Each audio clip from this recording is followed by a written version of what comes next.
Chapter 5 లో organisation facilitating business లో ఈ వేటి గురించి నేర్చుకున్నామా నిన్నల్లా ఆర్బీఐ గురించి నేర్చుకున్నాం సార్. గురించి నేర్చుకున్నాం. ఇంకెన్ని ఉన్నాయి? సెబీ ఒకటి, సిసిఏ ఒకటి, ఐఆర్డిఏ ఒకటి, నాబార్డ్ ఒకటి. 4 క్లాసెస్ లో ఈ పర్టికులర్ చాప్టర్ అవ్వచ్చు. ఓకే,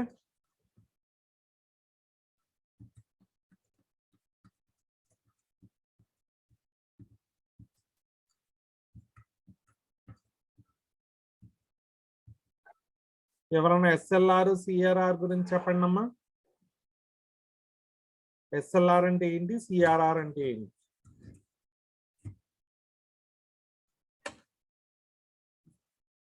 ఎస్ఎల్ఆర్ అంటే ఏంటి, సిఆర్ఆర్ అంటే ఏంటి? ఫుల్ ఫార్మ్స్ చెప్పండి. సిఎల్ఆర్ అంటే క్యాష్ రిజర్వ్ రేషియోస్. సిఆర్ఆర్ అంటే క్యాష్ రిజర్వ్ రేషియో. ఎస్ఎల్ఆర్ అంటే స్టాట్యుటరీ లిక్విడిటీ రేషియో. అంటే మీనింగ్ ఏంటమ్మా? అంటే బ్యాంక్ రిజర్వ్స్ లో అంటే గోల్డ్ అలాంటివి ఏమైనా ఆబ్జెక్ట్స్ ఉంటే దాన్ని స్టాట్యుటరీ లిక్విడిటీ రేషియో అంటారు. రిజర్వ్ ఉంటాయి. ఓకే, వాళ్ళ కనుక if the reserve is maintained in any other form except cash, it is called statutory liquidity ratio. If the reserve is maintained only in the form of cash, it is called as cash reserve ratio. Next, the securities market and shares ఏవైతే ఉన్నాయో వాటిని, for example first మనకు తెలుసుకోవాల్సింది ఏంటంటే what do you mean by capital అని. What do you mean by capital అంటే ఏంటి అర్థం? Any amount of money which is required to start the business is called as capital అన్నమాట. Amount of money which is required to start the business is called as capital అన్నమాట. ఈ capital మొత్తం ఒకళ్ళ దగ్గర నుంచి తెచ్చుకోలేరు కాబట్టి దాన్ని నెంబర్ ఆఫ్ పార్ట్స్ గా డివైడ్ చేశారు. ఈచ్ పార్ట్ ఏమంటారంటే షేర్ అని అంటారు అనమాట. ఓకే, ఇక్కడ ఈ షేర్ మార్కెట్ మొత్తాన్ని రెగ్యులేట్ చేసేటటువంటి ఏకైక ఏజెన్సీ ఏంటంటే సెబీ అన్నమాట. సెబీ అంటే securities exchange board of India. Securities అంటే ఏంటి అనేది ఇప్పుడు డిస్కషన్. ప్రస్తుతానికి మాత్రం సెక్యూరిటీస్ అంటే షేర్స్ కానీ, బాండ్స్ కానీ, లేకపోతే ఫిక్స్డ్ డిపాజిట్స్ అవ్వచ్చు, పెన్షన్ ఫండ్స్ అవ్వచ్చు, ప్రావిడెంట్ ఫండ్స్ అవ్వచ్చు, మ్యూచువల్ ఫండ్స్ అవ్వచ్చు. వీటన్నిటిని కలిపి ఒక్క వర్డ్ తో పిలుస్తారు, దాన్నే సెక్యూరిటీస్ అంటారు. సెక్యూరిటీస్ 2 టైప్స్ అండి. ఒకటి మార్కెటబుల్ సెక్యూరిటీస్, రెండోది నాన్ మార్కెటబుల్ సెక్యూరిటీస్ అంటారు. మార్కెటబుల్ సెక్యూరిటీస్ అంటే ఏంటి? వీటిని కొనొచ్చు, అమ్మచ్చు. షేర్స్, మ్యూచువల్ ఫండ్స్ లాగా కొనొచ్చు, అమ్మచ్చు కాబట్టి వీటిని మార్కెటబుల్ సెక్యూరిటీస్ అంటారు. నాన్ మార్కెటబుల్ సెక్యూరిటీస్ అంటే ఏంటి? వీటిని అమ్మలేము కానీ కేవలం కొనగలుగుతాం. ఫర్ ఎగ్జాంపుల్ ఫిక్స్డ్ డిపాజిట్స్ తీసుకుందాం, దే ఆర్ మార్కెటబుల్ సెక్యూరిటీస్ అన్నమాట. ప్రావిడెంట్ ఫండ్, పెన్షన్ ఫండ్ తీసుకుందాం, ఫిక్స్డ్ డిపాజిట్ తీసుకుందాం, ప్రావిడెంట్ ఫండ్ తీసుకున్నాం, పెన్షన్ ఫండ్ తీసుకున్నాం. వీటిల్లో ఇన్వెస్ట్ చేసిన వాడికి బెనిఫిట్ వస్తుంది, అంతేగాని వీటిని అమ్మలేం వేరే వాళ్ళకి. So these are called as non marketable securities అంటారు. కానీ మార్కెటబుల్ సెక్యూరిటీస్ అంటే ఏంటి? These are the securities which can be sold or purchased. Example, shares కానీ, మ్యూచువల్ ఫండ్స్ కానీ. మళ్ళీ చెప్తున్నాను, there are 2 types of securities. One is marketable securities and second one is non-marketable securities అన్నమాట. Marketable securities అంటే ఏంటి? ఏ securities అయితే మనము cell చేయగలము, అమ్మగలము, అటువంటి సెక్యూరిటీస్ మార్కెటబుల్ సెక్యూరిటీస్ అంటారు. ఎగ్జాంపుల్స్ ఏంటి? షేర్స్, బాండ్స్, డిబెంచర్స్, వీటన్నిటి వస్తాయి. నాన్ మార్కెటబుల్ అంటే వీటిని కేవలం పర్చేస్ చేయొచ్చు కానీ అమ్మలేము.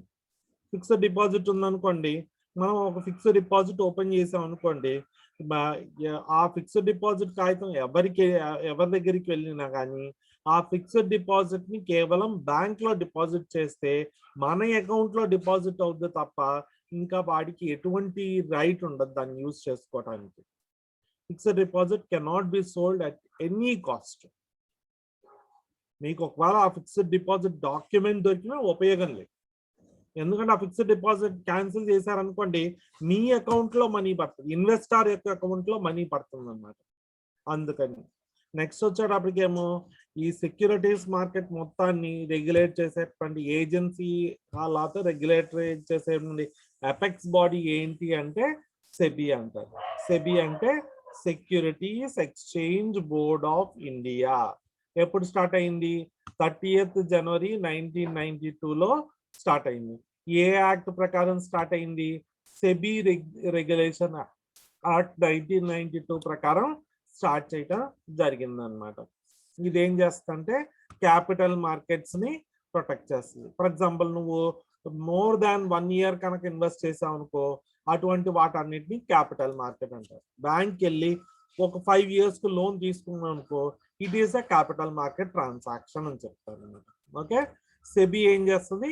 క్యాపిటల్ లెస్ దాన్ 1 year అనుకోండి, 6 months కు లోన్ తీసుకున్నాం అనుకోండి, అది మనీ మార్కెట్ ట్రాన్సాక్షన్ అవుతుంది. ఎన్ని టైప్స్ ఆఫ్ ట్రాన్సాక్షన్స్ ఉంటాయండి? క్యాపిటల్ మార్కెట్ ట్రాన్సాక్షన్ ఉంటుంది, మనీ మార్కెట్ ట్రాన్సాక్షన్ ఉంటుంది. ఒకవేళ పీరియడ్ కనుక లెస్ దాన్ 1 year అయితే మనీ మార్కెట్ ట్రాన్సాక్షన్, పీరియడ్ కనుక గ్రేటర్ దాన్ 1 year అయితే క్యాపిటల్ మార్కెట్ ట్రాన్సాక్షన్ అని చెప్తారు అనమాట. నెక్స్ట్ వచ్చేటప్పటికి it is used by the SEBI. What is the function of SEBI అంటే it regulates the capital markets, it develops the capital markets and protects the rights of the investors. Investor యొక్క హక్కుల్ని పరిరక్షించడానికి use చేసే ఒకే ఒక ఏజెన్సీలు ఏమంటారు? సెబీ అంటారు. ఎవరైనా చెప్పండి అమ్మా ఇప్పుడు వరకు.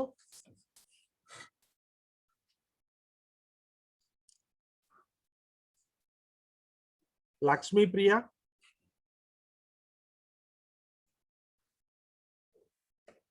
ఒకసారి ఇప్పుడు వరకు చెప్పింది చెప్పమ్మా. మన శరణ్య చెప్పమ్మా. సార్ చెప్పమ్మా, ఇప్పుడు వరకు చెప్పింది చెప్పు చాలు. సెబీ అంటే ఏంటి? సెక్యూరిటీస్ 2 types ఉంటాయి sir, marketable securities, non marketable securities. Okay, SEBI marketable అంటే ఏంటి? నాన్ మార్కెటబుల్ అంటే ఏంటి? మార్కెటబుల్ సెక్యూరిటీస్ అంటే వాటిని కొనొచ్చు, అమ్మొచ్చు సార్. ఏం ఎగ్జాంపుల్? నాన్ మార్కెటబుల్ సెక్యూరిటీస్ కి examples shares, bonds, mutual funds, provident funds. Provident funds non marketable అమ్మ. Okay sir. మన శాలరీ మీద ప్రావిడెంట్ ఫండ్ ఒకటి క్రియేట్ అయింది అనుకోండి, దాని ప్రావిడెంట్ ఫండ్ అంటే ఏంటంటే, ఇప్పుడు ఎంప్లాయీ ఉన్నాడు అనుకోండి, ఎంప్లాయీకి ఏం చేస్తారంటే తన కొంచెం సేవ్ చేసుకుంటాడు ఒక అకౌంట్ లో.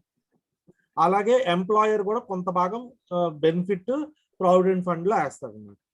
చివరికి కొన్నాళ్ళు అయిపోయిన తర్వాత ఏం చేస్తాడు? ఎంప్లాయర్ వేసింది, ఎంప్లాయీ సేవ్ చేసుకుంది, రెండు కూడా ఎంప్లాయీ డ్రా చేసుకోవచ్చు అన్నమాట. ఓకే, దాన్ని ప్రావిడెంట్ ఫండ్ అంటారు. ఇప్పుడు ఆ ప్రావిడెంట్ ఫండ్ అకౌంట్ డీటెయిల్స్ ఎవరికి తెలిసినా ఉపయోగం లేదు, ఎందుకంటే ఆ ప్రావిడెంట్ ఫండ్ క్యాన్సిల్ చేసినప్పుడు ఎంప్లాయీ అకౌంట్ లో పడుతుంది, కానీ ఎవరికైతే డీటెయిల్స్ తెలిసినాయో వాళ్ళకి ఉపయోగం ఉండదు. కాబట్టి దాన్ని సెల్ చేయలేము అన్నమాట. ప్రావిడెంట్ ఫండ్ అకౌంట్ అనేది కంప్లీట్ గా ఎంప్లాయీ యొక్క రెగ్యులేషన్ లో జరుగుతుంది.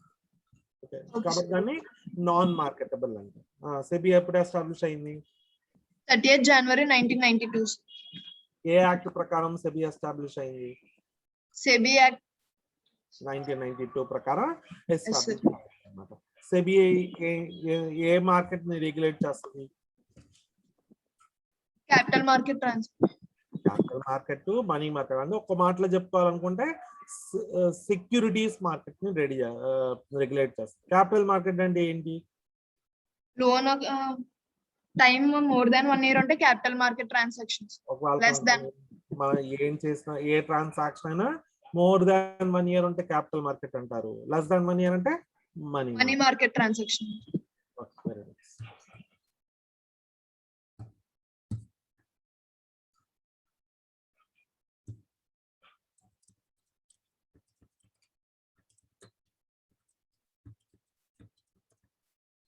నెక్స్ట్ సెబీలో వచ్చేటప్పటికేమో ఎవరెవరు ఉంటారు అనేది చూస్తే, సెబీలో ఒక చైర్మన్ ఉంటాడు, అలాగే 2 మెంబర్స్ ఉంటారు. తర్వాత అలాగే చైర్మన్ ఎవరు అపాయింట్ చేస్తారు? సెంట్రల్ గవర్నమెంట్ అపాయింట్ చేస్తుంది. నెక్స్ట్ క్వాలిఫికేషన్స్ ఏంటంటే సెక్యూరిటీస్ మార్కెట్ గురించి కంప్లీట్ డీటెయిల్స్ తెలుసుకొని ఉండాలన్నమాట. నెక్స్ట్ ఇంకా 2 మెంబర్స్ ఉంటారు. వాళ్ళలో ఒకళ్ళు ఎవరు? Official of the minister of central government. Second వచ్చే ఇంకొకళ్ళు ఎవరు? The other person will be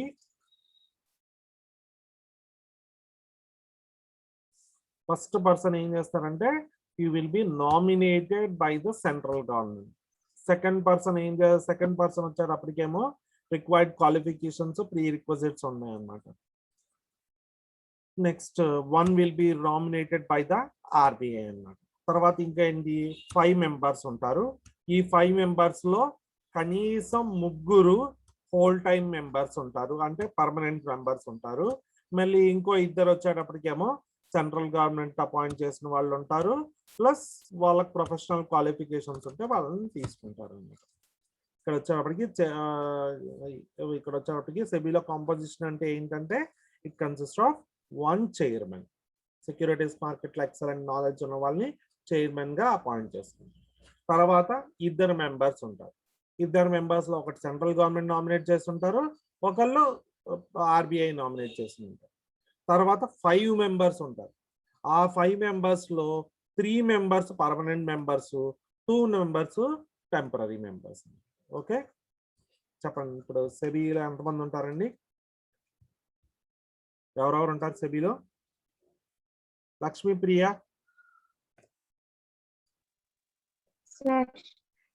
చెప్పండి. సెబీలో ఎవరెవరు ఉంటారమ్మా? చైర్మన్, ఇంకా చైర్మన్ ఉంటారు సార్. చైర్మన్ ని సెంట్రల్ గవర్నమెంట్ అపాయింట్ చేస్తుంది. ఓకే. తర్వాత 2 మెంబర్స్ ఉంటారు sir.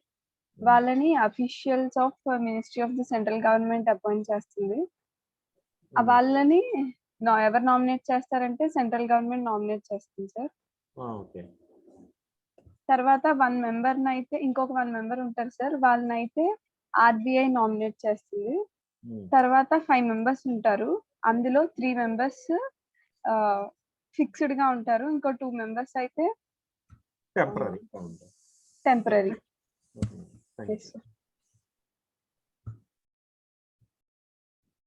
Next the functions of SEBI.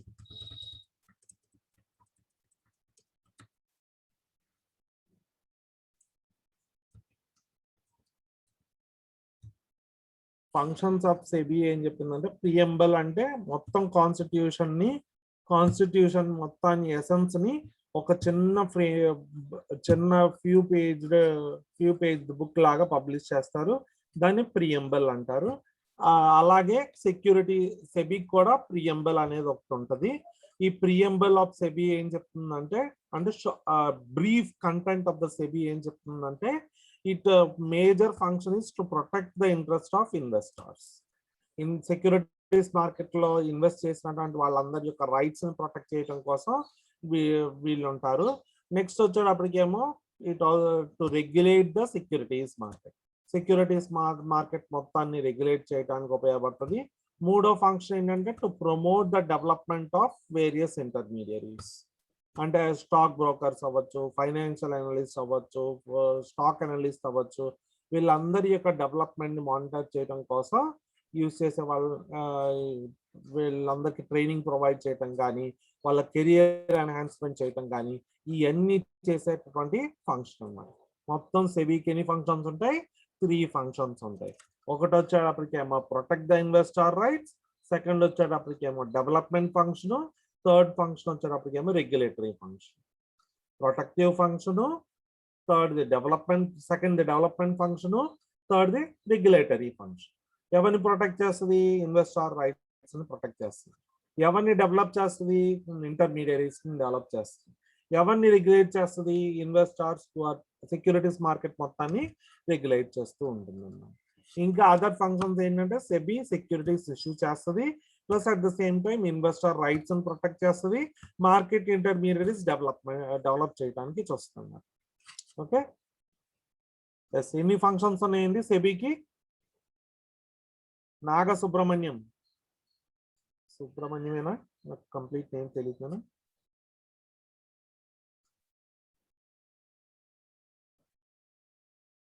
Yes,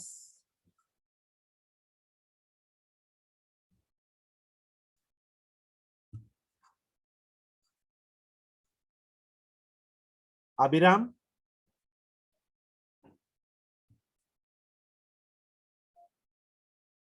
Abhiram sir చెప్పాను ఎవరో ఒకళ్ళు. ఈ సెబీకి ఎన్ని ఫంక్షన్స్ ఉంటవి, అవి ఏంటివి? సార్ కాదు సార్, నాకు ఇంటర్నెట్ ప్రాబ్లం సార్, అందుకనే మాట్లాడలేదు. Okay, there are 3 functions of SEBI. One is called as protective function, second one is called as promotion development function, third one is called as regulatory function. Protective function అంటే ఏంటి? Investor rights ని protect చేస్తూ ఉంటుంది. Next development function అంటే ఏంటి? Intermediaries కి training provide చేయటము, వాళ్ళ డెవలప్మెంట్ కోసం చూస్తూ ఉంటుంది అన్నమాట. రెగ్యులేటరీ ఫంక్షన్ అంటే ఏంటి? సెక్యూరిటీ మార్కెట్ మొత్తాన్ని రెగ్యులేట్ చేస్తూ ఉంటుంది. Okay,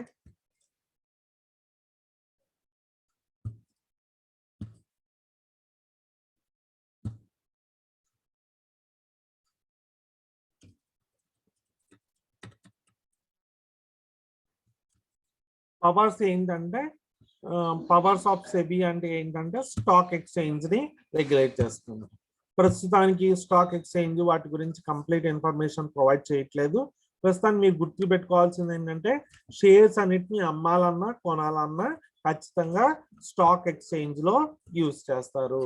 stock exchange is used for purchasing and selling of secondary shares అని గుర్తుపెట్టుకోండి. సెకండరీ షేర్స్ ని ఫస్ట్ టైం షేర్స్ ఇష్యూ చేస్తారు పబ్లిక్, వాటిని ప్రైమరీ షేర్స్ అంటారు. తర్వాత ఆ షేర్స్ అమ్మాలన్నా కొనాలనుకున్నా వాటిని సెకండరీ షేర్స్ అంటారు. ఆ సెకండరీ షేర్స్ ఎక్కడ ట్రేడ్ అవుతాయి? స్టాక్ ఎక్స్చేంజ్ లో ట్రేడ్ అవుతాయి. Okay, shares 2 types, primary shares, secondary shares అన్నమాట. ప్రైమరీ షేర్స్ అంటే ఫస్ట్ టైం కంపెనీ ఇష్యూ చేసిన షేర్స్ ని ప్రైమరీ షేర్స్ అంటారు. సెకండ్ టైం కంపెనీ ఇష్యూ చేసే షేర్స్ ని ఫస్ట్ టైం కంపెనీ ఇష్యూ చేసిన షేర్స్ ని ప్రైమరీ షేర్స్ అంటారు. తర్వాత సారి ఆ షేర్స్ అమ్మాలన్నా కొనాలనుకున్నా ఏం చేస్తారు? వాటిని సెకండరీ షేర్స్ అంటారు. ఆ షేర్స్ ట్రేడ్ అయ్యే హౌసెస్ ని స్టాక్ ఎక్స్చేంజ్ అంటారు. చెప్పండి అమ్మా ఎవరన్నా, స్టాక్ ఎక్స్చేంజ్ అంటే ఏంటి? తర్వాత మళ్ళీ వీటి గురించి కంప్లీట్ అనాలిసిస్ వస్తుంది. ప్రస్తుతం టైం బీయింగ్ కోసం స్టాక్ ఎక్స్చేంజ్ అంటే ఏంటి, ప్రైమరీ షేర్స్ అంటే ఏంటి, సెకండరీ షేర్స్ అంటే ఏంటి, ఎవరన్నా చెప్పండి. చాయిస్ మీ. ఎస్, సరే, నేను కొత్త కంపెనీ స్టార్ట్ చేద్దాం అని అనుకున్నాను. కొత్త కంపెనీ స్టార్ట్ చేద్దాం అని అనుకున్నప్పుడు ఖచ్చితంగా నాకు ఇన్వెస్ట్మెంట్ మొత్తం రాదు ఒకేసారి. కాబట్టి నేను ఏం చేస్తాను? ₹1,00,000 sorry for example 1 crore rupees investment అయితే ఒకళ్ళు అవుతారు. ఆ 1 crore రూపీస్ చిన్న చిన్న భాగాలు చేశాను అనుకోండి, 10 రూపీస్ ఈచ్ అని. అప్పుడు ఏం జరుగుతుంది? 10 lakhs పార్ట్స్ గా డివైడ్ చేశాను ఒక టోటల్ క్యాపిటల్. ఎన్ని షేర్స్ ఇష్యూ చేయొచ్చు? ఒక్కో షేర్ వాల్యూ ₹10 అండి. నాకు ఎంత క్యాపిటల్ కావాలి? ₹1 కోటి కావాలి. ఎన్ని షేర్స్ ఇష్యూ చేసి నేను 10 lakh షేర్స్ ఇష్యూ చేయొచ్చు. ఓకే, ఇప్పుడు what ever it may be, నా క్యాపిటల్ ఎంతైనా క్యాపిటల్ అంటే the money which is required to start the business is called as capital అన్నమాట. ఈ క్యాపిటల్ ని మొత్తాన్ని ఒకళ్ళ దగ్గరే తెచ్చుకోలేము కాబట్టి వాటిని చిన్న చిన్న భాగాలు చేసి ఇష్యూ చేస్తాం. ఆ చిన్న భాగాన్ని ఏమంటారంటే షేర్ అంటారు. ఓకే, ఆ shares 2 types, primary shares, secondary shares. Primary shares అంటే ఫస్ట్ టైం కంపెనీ ఇష్యూ చేసిన షేర్స్ ని ప్రైమరీ షేర్స్ అంటారు. సెకండ్ టైం కంపెనీ ఆ షేర్స్ కనుక ఒకళ్ళ దగ్గర నుంచి ఒకళ్ళకి కొనాలన్నా అమ్మాలనుకున్న వాటిని సెకండరీ షేర్స్ అంటారు. ఓకే, ఈ సెకండరీ షేర్స్ ఎక్కడ ట్రేడ్ అవుతాయి? Stock market or stock exchanges లో ట్రేడ్ అవుతాయి. వెజిటబుల్స్ ఎక్కడ దొరుకుతాయి? కొనాలన్నా అమ్మాలనుకున్న ఏం చేస్తాం? వెజిటబుల్ మార్కెట్కి వెళ్తాం. అలాగే షేర్స్ ని అమ్మాలన్నా కొనాలనుకున్న ఎక్కడికి వెళ్తాం? స్టాక్ ఎక్స్చేంజ్కి వెళ్తాం. ఓకే, ప్రస్తుతానికి అలా గుర్తుపెట్టుకోండి. ఎస్, ఎవరైనా చెప్పండి ఇప్పుడు చెప్పింది స్టాక్ ఎక్స్చేంజ్ అంటే ఏంటి అని. షేర్స్ అంటే ఏంటి, స్టాక్ ఎక్స్చేంజ్ అంటే ఏంటి అని మళ్ళీ చెప్పనా? క్యాపిటల్ ని స్మాల్ అంటే డివైడ్ చేసుకుంటే దాన్ని షేర్స్ అంటారు sir. Shares 2 types, primary and secondary shares. Primary shares అంటే ఫస్ట్ ఇన్కార్పొరేట్ అయినప్పుడు ఇష్యూ చేసే షేర్స్ ని ప్రైమరీ షేర్స్ అంటారు. సెకండరీ షేర్స్ అంటే దాన్ని స్టాక్ ఎక్స్చేంజ్ లో పెట్టి అమ్మచ్చు, కొనుక్కోవచ్చు సార్. Okay, very nice. ఇప్పుడు నెక్స్ట్ ఏంటంటే ఈ సెబీ అనేది అన్ని స్టాక్ ఎక్స్చేంజెస్ ని రెగ్యులేట్ చేస్తూ ఉంటుంది. నెక్స్ట్ ఏం చేస్తుంది SEBI? It inspects the book of accounts of all the stock exchange. For example దేశంలో 24 స్టాక్ ఎక్స్చేంజ్లు దాదాపు ఉన్నాయి, 24 నుంచి 28 స్టాక్ ఎక్స్చేంజ్లు దాదాపు ఉన్నాయి. ఎన్ని స్టాక్ ఎక్స్చేంజెస్ అయితే ఉన్నాయో అన్నిటినీ రెగ్యులేట్ చేసేటువంటి ఏజెన్సీ సెబీ అన్నమాట. ఈ సెబీ ఏం చేస్తుంది? It has a power to inspect the books అన్నమాట, బుక్స్ ఆఫ్ అకౌంట్స్. నెక్స్ట్ వచ్చేటప్పటికి ఇంకేం చేస్తుంది? ఖచ్చితంగా ఫైనాన్షియల్ ఇంటర్మీడియరీస్ ఉంటారు, అంటే స్టాక్ బ్రోకర్స్, ఫైనాన్షియల్ అనలిస్ట్, వీళ్ళ కన్సల్టెంట్స్, వీళ్ళందరూ ఉంటారు అనమాట, అడ్వైజర్స్, వీళ్ళందరూ ఉంటారు. వీళ్ళు మధ్యవర్తులు అనమాట.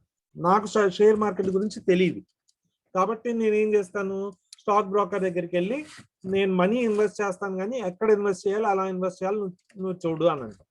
అంటే ఏంటి, నా బదులుగా ఎవరు ఇన్వెస్ట్ చేస్తున్నారు? ఇక్కడ స్టాక్ బ్రోకర్ ఇన్వెస్ట్ చేస్తూ ఉన్నారు. ఓకే, నెక్స్ట్ కొన్నిసార్లు ఏం చేస్తంటే ఇలా తర్వాత చాలు.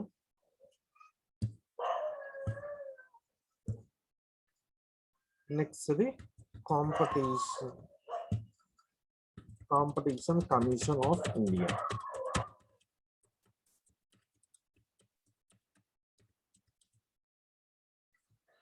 కాంపిటీషన్ కమిషన్ ఆఫ్ ఇండియా అనే దాని గురించి ఇప్పుడు చూస్తా ఉన్నాం. ఇప్పుడు ఫర్ ఎగ్జాంపుల్ మీరు ఒక మాట చెప్పండి, ఎక్కువ నెంబర్ ఆఫ్ కాంపిటీటర్స్ ఉన్నారనుకోండి, కస్టమర్ బెనిఫిట్ అవుతాడా, లూజ్ అవుతాడా? That's my question. Benefit sir, ఎందుకంటే ఒకళ్ళు కాంపిటీషన్ గురించి రేట్స్ తగ్గిస్తూ ఉంటారు కదా సార్. ఖచ్చితంగా బెనిఫిట్ అవుతాడండి కస్టమర్. ఎందుకంటే ఒకళ్ళు కంపీట్ అయిపోయి ఇంకా తక్కువ మార్జిన్ సెల్ చేయాలి, మనం ఎగ్జిస్ట్ అవ్వాలి అని తపంతో ప్రైసెస్ తగ్గించుకుంటూ వస్తూ ఉంటారు. కాబట్టి ఖచ్చితంగా కాంపిటీషన్ ఎక్కువ ఉందనుకోండి, అప్పుడు ఏం జరుగుతుంది, ప్రైసెస్ కూడా తగ్గుతాయి అన్నమాట, వాళ్ళు తీసుకునే మార్జిన్స్ కూడా తగ్గించుకుంటారు అన్నమాట.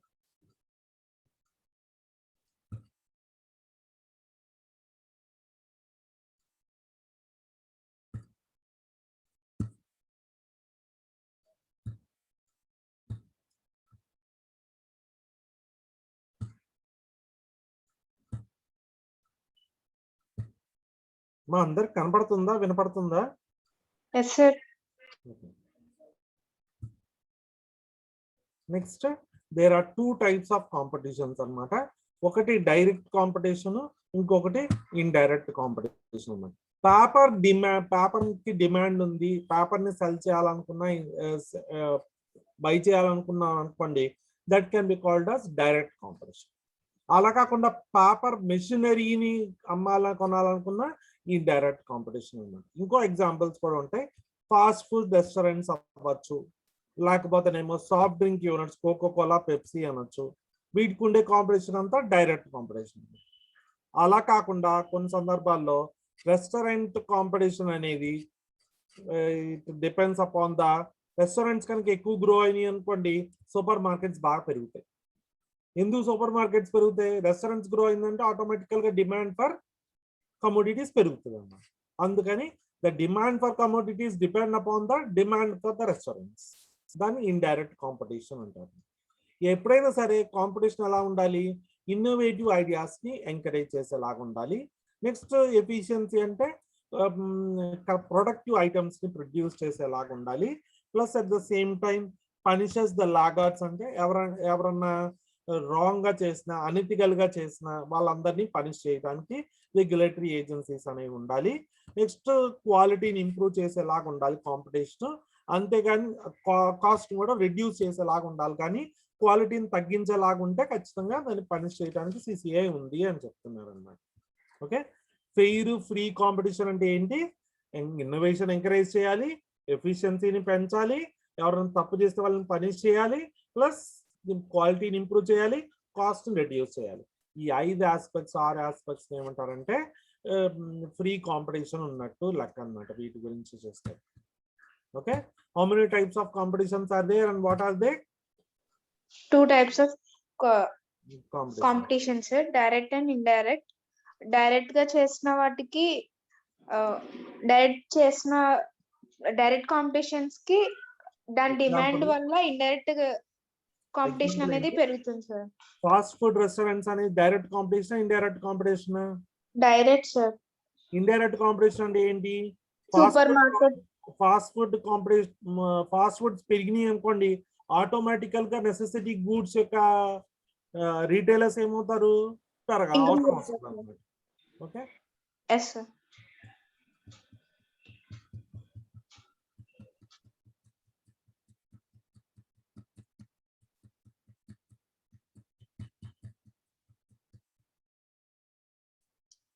నెక్స్ట్ ఫస్ట్ బిగినింగ్ లో ఏం చేసేవాళ్ళంటే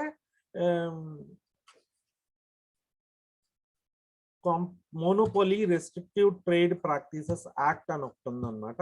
ఆ monopoly restricted trade practices act and monopolies అంటే single seller or syndicates of sellers is called as a monopoly.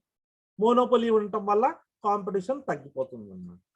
ఈ కాంపిటీషన్ తగ్గిపోతుంది కాబట్టి ఏం చెప్పచ్చు, కాంపిటీషన్ అనేది ఖచ్చితంగా తగ్గిపోతుంది అన్నమాట. It's a danger sign for the economy. కాబట్టి మోనోపోలీస్ ఉండకూడదు. ఆ మోనోపోలీస్ ఉండకూడదు కాబట్టి ఏం చేశారు, ఈ మోనోపోలీస్ అన్నిటిని రిమూవ్ చేయటం కోసం ఏం చేశారంటే ఎంఆర్టిపి యాక్ట్ అనేది ఒకటి స్టేట్ చేశారు. ఎంఆర్టిపి యాక్ట్ అంటే monopolistic restrictive trade practices act అన్నమాట. ఓకే. ఈ మోనోపోలీస్ ఎంఆర్టిపి యాక్ట్ రిమూవ్ చేసేసి ఏం చేశారంటే కాంపిటీషన్ యాక్ట్ 2002 అనేది స్టార్ట్ చేయడం జరిగింది అన్నమాట. Okay. The competition act 2002 was amended by the competition amendment act 2007 అన్నమాట. నెక్స్ట్ వచ్చేటప్పటికేమో ఇది దేనికి అగెయిన్స్ట్ అంటే ఈ యాంటీ కాంపిటేటివ్ అగ్రిమెంట్స్ కి అగెయిన్స్ట్ అన్నమాట. గుర్తుపెట్టుకోండి, ఇక్కడ చెప్పేటటువంటి క్యారెక్టరిస్టిక్స్ అని కాంపిటీషన్ యాక్ట్ లో ఫస్ట్ది యాంటీ కాంపిటేటివ్ అగ్రిమెంట్స్ ని కంప్లీట్ గా రిమూవ్ చేయటం. అంటే ఏంటి, 2-3 కంపెనీస్ కలిపి సిండికేట్ ఫామ్ అవటము, లేకపోతే అన్ని కంపెనీస్ కలిపి అగ్రిమెంట్ కి రావటము, ఇట్లాంటి అన్ని యాంటీ కాంపిటేటివ్ అంటే కాంపిటీషన్ ని తగ్గించేటటువంటి అగ్రిమెంట్స్ అన్నిటిని రిమూవ్ చేయటం కోసం ఈ కాంపిటీషన్ యాక్ట్ ని ప్రవేశపెట్టారు. Next abuse of dominant position. Abuse of dominant position అంటే ఏంటి, ఎవరైతే మార్కెట్ లీడర్ ఉండొచ్చు కానీ ఆ మార్కెట్ లీడర్ చెప్పినట్టుగా మిగతా వాళ్ళందరూ ఫాలో అవ్వకూడదు. ఇప్పుడు టెలికాం సెక్టార్ లో మార్కెట్ లీడర్షిప్ ఉంది జియో, కానీ జియో చెప్పినట్టుగా మార్కెట్ మొత్తం డిక్టేట్ అవ్వదు కదా. ఎయిర్టెల్ తన యొక్క ప్లాన్స్ ఉంటాయి, జియో తన యొక్క ప్లాన్స్ ఉంటాయి. అది ఫెయిర్ కాంపిటీషన్ ఉంటుంది. అలా కాకుండా మా మార్కెట్ లో ఎవరైతే లీడర్ ఉన్నారో వాళ్ళు చెప్పినట్టుగా మిగతా వాళ్ళందరూ నడుచుకుంటే దాన్ని ఏమంటారంటే అబ్యూజ్ ఆఫ్ డామినెంట్ పొజిషన్ అంటారు అన్నమాట. నెక్స్ట్ ఈ కాంపిటీషన్ యాక్ట్ ఇంకో పని ఏం చేస్తుంది, regulates combinations, mergers, acquisitions, joint ventures, takeovers, strategic alliances అని చాలా రకాలు ఉన్నాయి. వీటన్నిటిని సాధ్యమైనంత వరకు రిమూవ్ చేయటానికే ఈ కాంపిటీషన్ యాక్ట్ చూస్తూ ఉంటుంది అన్నమాట. ఎందుకంటే ఎటువంటి మర్జర్స్ ని ఎంకరేజ్ చేయదు, దీనివల్ల మోనోపోలీ ఫామ్ అవుతుంది అని అనుకున్నగానే ఆ మర్జర్ ని ఎంకరేజ్ చేయదు అన్నమాట. Next competitive features of competition act 2002 అంటే ఏంటంటే ఫస్ట్ ఆఫ్ ద ఫార్మోస్ట్ ఏం చెప్తుందంటే కాంపిటీషన్ ని కిల్ చేసే ఏ పని కూడా ఎంకరేజ్ చేయకూడదు అని చెప్తుంది అన్నమాట. నెక్స్ట్ ఏంటంటే కాంపిటీషన్ ఇంక్రీజ్ చేయడానికి ఏ స్టెప్ అయినా తీసుకుంటుంది. థర్డ్ స్టెప్ ఏంటంటే ఇన్వెస్టర్ యొక్క రైట్స్ ని ప్రొటెక్ట్ చేయడానికి చూస్తుంది. ఫోర్త్ స్టెప్ వచ్చేటప్పటికేమో ఎవరైనా సరే ఫ్రీగా ట్రేడ్ బై చేయొచ్చు, సెల్ చేయొచ్చు అన్న సిచ్యువేషన్ ని తీసుకొస్తుంది అన్నమాట. ఎవరు బెదిరించకూడదు ట్రేడర్ని నువ్వు ఏ అమ్మాలి అని, ఎవరు బెదిరించకూడదు ట్రేడర్ని నువ్వు ఏ ఇక్కడే అమ్మాలి అని. ఈ రెండు కండిషన్స్ లేనటువంటి ట్రేడ్ ని ఫ్రీ ట్రేడ్ అంటారు అన్నమాట. నెక్స్ట్ కాంపిటీషన్ యాక్ట్ ఎప్పుడు ఫార్ములేట్ అయింది? ఎంఆర్టిపి యాక్ట్ 1969 లో ఫార్ములేట్ అయినటువంటి ఎంఆర్టిపి యాక్ట్ క్యాన్సిల్ అయిన తర్వాత అప్పుడు కాంపిటీషన్ యాక్ట్ అనేది ఫామ్ అయింది అనమాట. With the dissolution of MRTP act competition act has been formulated అనమాట. నెక్స్ట్ కాంపిటేటివ్ యాక్ట్ 2002 ఏం చేసింది? కాంపిటీషన్ యాక్ట్ ఫామ్ అయిన తర్వాత ఏం జరిగింది? కాంపిటీషన్ కమిషన్ ఆఫ్ ఇండియా అనేది స్టార్ట్ అయింది అనమాట. ఓకే, ఇప్పుడు వరకు ఇక్కడ వరకు చెప్పండి అమ్మా ఎవరన్నా.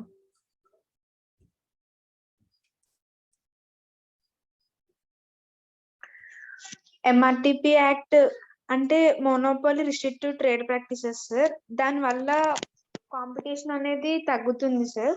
అంటే అందరూ ఒక మాట మీద ఉన్నప్పుడు కాంపిటీషన్ అనేది జరగదు కాబట్టి అప్పుడు కాంపిటీషన్ తగ్గిపోతుందని ఆ యాక్ట్ ని డిజాల్వ్ చేసేసి కాంపిటీషన్ యాక్ట్ 2002. మోనోపోలీస్ అంటే single seller or syndicate of sellers ని మోనోపోలీ అంటారు. ఈ మోనోపోలీస్ రిమూవ్ చేయడం కోసం ఎంఆర్టిపి యాక్ట్ ప్రవేశపెట్టారు. ఆ ఎంఆర్టిపి యాక్ట్ సరిగ్గా ఫంక్షన్ అవ్వట్లేదు అని అనుకొని అప్పుడు కాంపిటీషన్ యాక్ట్ స్టార్ట్ చేశారు. సరే, కాంపిటీషన్ యాక్ట్ కి వెల్ అడ్వాన్స్డ్ స్టేట్మెంట్ ఏంటి? Competition commission of India. Okay, ఎప్పుడు స్టార్ట్ అయిందమ్మా కాంపిటీషన్ యాక్ట్? 2002 సార్. సరే, ఏ యాక్ట్ ప్రకారం కాంపిటీషన్ యాక్ట్ ని ఫార్ములేట్ చేశారు? Competition commission act. Competition amendment act 2007 ప్రకారం కాంపిటీషన్ యాక్ట్ ని ఫార్ములేట్ చేశారు. ఈ యాక్ట్ యొక్క ఫంక్షన్స్ ఏంటి? మేజర్ ఫంక్షన్స్ ఏంటి? కాంపిటీషన్ ని తగ్గించే వాటిని అన్నిటిని ఇది ప్రివెంట్ చేస్తుంది సార్, రిస్ట్రిక్ట్ చేస్తుంది. ఇంకా కాంపిటీషన్ అనేది హెల్దీ కాంపిటీషన్ కింద ఉండాలి సార్. వాటి వల్ల గూడ్స్ యొక్క క్వాలిటీ తగ్గకూడదు, అలాగే కాస్ట్ కూడా తక్కువగా ఉండాలి. ఇంకా ఫ్రీ ట్రేడ్ ఉంటుంది సార్. అంటే ఎవరిని రిస్ట్రిక్ట్ చేయకూడదు, మీరు ఇక్కడే పెట్టాలి లేదంటే మీరు తక్కువ ఫ్రీడమ్ అనేది ఉంటుంది సార్ ట్రేడ్ లో. నెక్స్ట్ టీచర్స్ ఇంకా ఎంఆర్టిపి యాక్ట్ ఉందా ఇప్పుడు? లేదండి, ఇప్పుడు లేదు sir.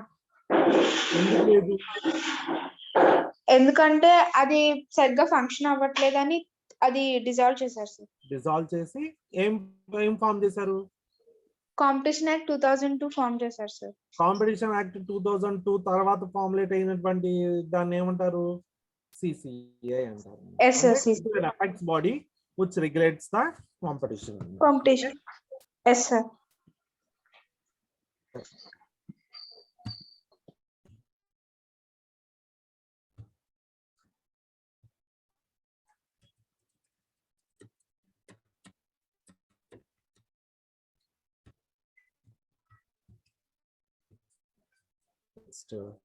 Competition Commission of India. ఈ కాంపిటీషన్ కమిషన్ ఆఫ్ ఇండియా అనేది ఎవరు ఎస్టాబ్లిష్?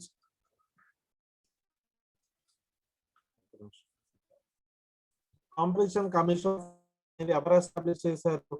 సెంట్రల్ గవర్నమెంట్ ఎస్టాబ్లిష్ చేశారు. ఎప్పుడు ఎస్టాబ్లిష్ చేశారు?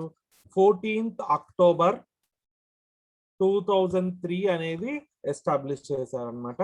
నెక్స్ట్ వచ్చేటప్పటికి కాంపిటీషన్ కమిషన్ లో ఎంతమంది ఉంటారు?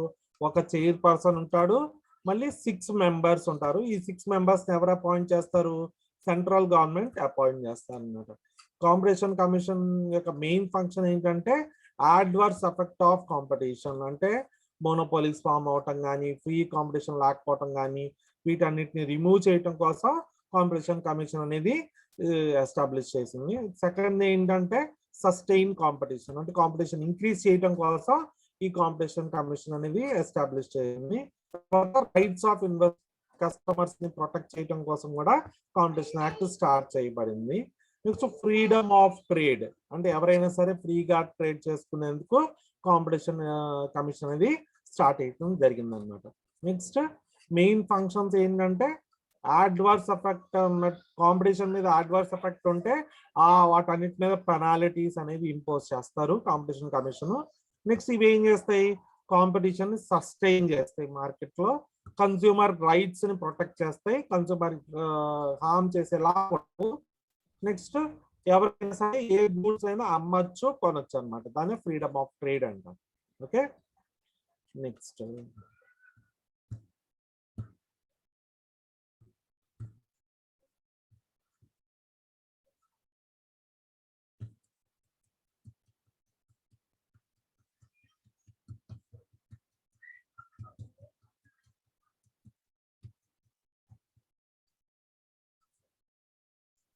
Next role of CCA. CCA అంటే competitive commission of India.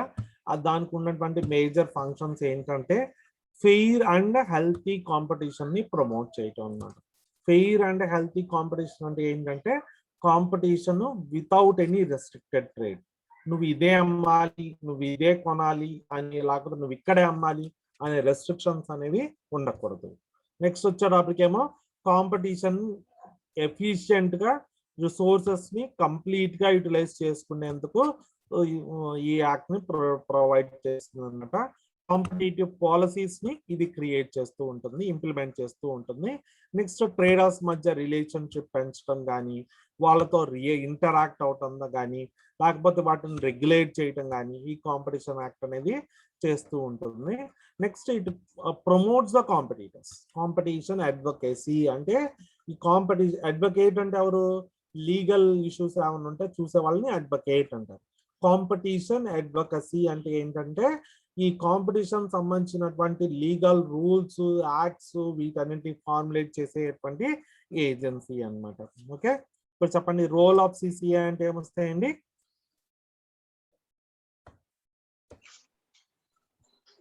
Fair and healthy competition ఉండేలా చూస్తారు సార్ మార్కెట్ లో. కాంపిటీషన్ పాలసీ వాళ్ళ యొక్క కాంపిటీషన్ పాలసీస్ తయారు చేసి వాటిని ఇంప్లిమెంట్ చేసేలాగా చూస్తాం. తర్వాత ఎఫెక్టివ్ రిలేషన్ ఉండాలి సార్. అంటే ఎవరికి రెగ్యులేషన్స్ అవి పెట్టకుండా ఫ్రీగా వాళ్ళ ఫ్రీ ట్రేడ్ ని ప్రమోట్ చేసేలాగా ఉండాలి. Yes sir. కాంపిటీషన్ అడ్వకసీ అంటే రూల్స్ లాస్ రిగార్డింగ్ కాంపిటీషన్ ని ప్రమోట్ చేసేందుకు కాంపిటీషన్ అడ్వకసీ అనేది ఉంటుంది అన్నమాట. ఇన్ఫర్మేషన్ ఆఫ్ బెనిఫిట్స్ ని కూడా అందరికి తెలిసేలాగా చేస్తుంది. ఈ రోజుతో 2 టాపిక్స్ అయ్యాయమ్మా. ఇక్కడి వరకు ఏమన్నా డౌట్స్ ఉన్నాయమ్మా?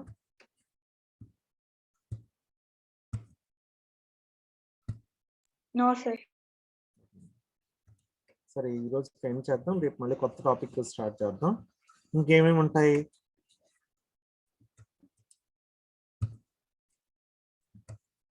IRDA ఒకటి ఉంటుంది, నాబార్డ్.